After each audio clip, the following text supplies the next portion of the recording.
नमस्कार, मैं हूं रत्ना और आप देख रहे हैं सी न्यूज़ भारत। आइए रुक करते इस खबर की ओर। खबर कल्याण से है, जहां कल्याण डोंबिवली क्षेत्र में लगातार पानी की कमी से त्रस्त नागरिकों की समस्याओं को लेकर आज भारतीय जनता पार्टी ने कल्याण डोंबिवली महानगर पालिका के खिलाफ जोरदार सड़क रोको आंदोलन किया। यह आंदोलन प्रभाग डा स्थित महानगर पालिका के सामने सुबह 11 बजे से दोपहर 1 बजे तक चला।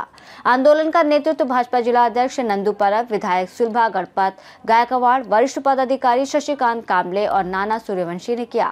इस दौरान भाजपा के सैकड़ों कार्यकर्ता और पदाधिकारी बड़ी संख्या में मौजूद थे और उन्होंने मनपा प्रशासन के खिलाफ नारेबाजी की।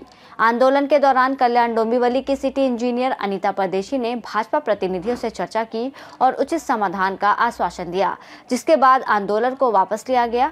इस आंदोलन पर प्रतिक्रिया देते हुए शिवसेना उद्धव बाला साहेब ठाकरे गुट के जिला प्रमुख दीपेश महात्रे ने भाजपा पर राजनीतिक दिखावे का आरोप लगाते हुए आंदोलन की आलोचना की। वहीं महेश गायकवाड़ ने भी इस मुद्दे पर अपनी प्रतिक्रिया जाहिर की। कल्याण ईस्टला आता आंदोलन सुरू होतं। त्यांच्या 3 प्रमुख मागण्या आहेत की कल्याण पूर्वसाठी 5 MLD पाणी त्वरित द्यावे। 5 MLD पाण्याचा विषय हा धोरणात्मक निर्णय आहे। जर देणं शक्य असेल तर आयुक्त महोदयांशी चर्चा करू एकदा आणि त्याची शक्यता पडताळणी करून बघू। दुसरं आहे की त्वरित प्रेशर मीटर बसवण्यात यावे। त्याचे टेंडर आपण काढलेलं आहे फ्लो मीटरचं।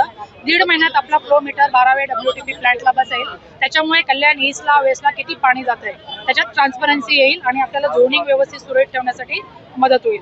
तिसरा विषय आहे की काही ठिकाणी अनधिकृत कनेक्शन आहेत ते त्वरित कापून टाकावे। हे त्वरित चेक करायला सांगतो अधिकाऱ्यांना।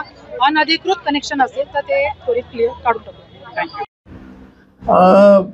बघा, गेले अनेक वर्षापासून ज्या भागामध्ये सत्ताधारी पक्षाचे लोक नगरसेवक मोठ्या प्रमाणात आहेत, त्याच सत्ताधारी पक्षाला आज कल्याण डोंबिवलीमध्ये पाण्यासाठी आंदोलन करावं लागतं, ही मोठी दुर्दैवी गोष्ट आहे। आपले सत्ताधारी नेते त्यांना त्यांनी पहिले कळवायला पाहिजे आणि सत्ताधारी पक्षाला जर आंदोलन करावं लागत असेल तर ही दुर्दैवी गोष्ट आहे। मग विरोधकांनी करायचं काय? विरोधकांचं काम पण जर सत्ताधारी करणार असतील तर विरोधकांनी काय करायचा हा मोठा प्रश्न पडतो। कल्याण पूर्व असेल, कल्याण पश्चिम असेल, डोंबिवली असेल, या भागामध्ये भविष्यामध्ये मोठा पाण्याचा प्रश्न निर्माण होणार आहे आणि त्याच्यासाठी हे सत्ताधारी जबाबदार आहेत असं मला वाटतं। हा खऱ्या अर्थाने कल्याण पूर्वेच्या जनतेचा मजाक उडवलेला आहे। हा ढोंगीपणा आहे। हा ढोंगपणा करत असताना त्यांनी किती दिवसात पाणी आम्ही आणून देऊ हे सांगायला पाहिजे होतं, कारण की ह्या ठिकाणी गेल्या 3 टर्म आमदार त्यांच्याकडे परत या ठिकाणी सत्तेमध्ये मोठ्या प्रमाणात तेच लोक आहेत। त्यामुळे त्यांनी हा ढोंगीपणा बंद करावा आणि अल्टिमेट द्यावा किती दिवसात आता या ढोंगपण केल्यानंतर पाणी येणार हे पण त्यांनी सांगावं। ज्या हक्काचं पाणी कोण साठवलं करत कोणाशी साठवलं? तू शोध काढा, तुम्ही पत्रकार आहात, तिसा तुम्ही डोळा चौथा डोळा तुम्ही शोध काढला पाहिजे। तुम्हाला नसे शोध लागत नंतर भेटा आम्हाला, आम्ही सांगू तुम्हाला, पण आमच्या हक्काचं पाणी मिळायला पाहिजे आम्हाला।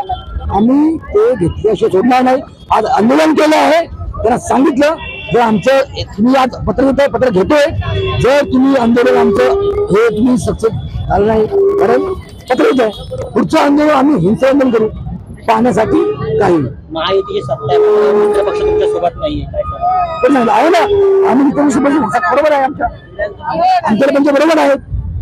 आंदोलन दिसत नाहीत ते आंदोलन भाजपचं आंदोलन आहे, गमच्या दिसतो गमच्या संघटन आंदोलन आहे।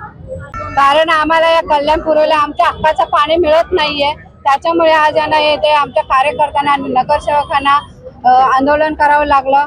आणि हे वारंवार आम्ही मिटिंगी घेऊन आयुक्तांसोबत बसून सुद्धा हे प्रश्न जर सुटत नसतील, ते अधिकारी जर त्यांचं ऐकत नसतील किंवा जे पाणी सोडणारे आहेत ते सुद्धा ऐकत नसतील तर त्यांना निलंबन करून टाका।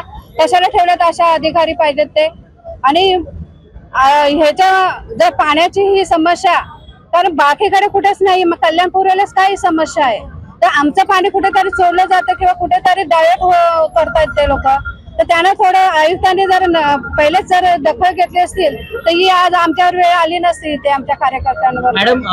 त्याचा तर शोध दावी घ्यायला पाहिजे किंवा आयुक्तांनी घ्यायला पाहिजे शोध त्यांचा की कुठे पाणी हे करतो। आता आम्हाला परदेशी शहर अभियंता मॅडम इथे आल्या, ते आम्हाला एक लेटर देतात लिहून, त्याच्या अनुषंगाने नाही झालं तर परत आम्ही बसणार इथे जर आमच्या समस्या। कल्याण से सी न्यूज़ संवाददाता दीपक मोरे की रिपोर्ट। इस रिपोर्ट में फिलहाल इतना ही। देश और दुनिया की तमाम बड़ी खबरों के लिए आप देखते रहिए सी न्यूज़ भारत।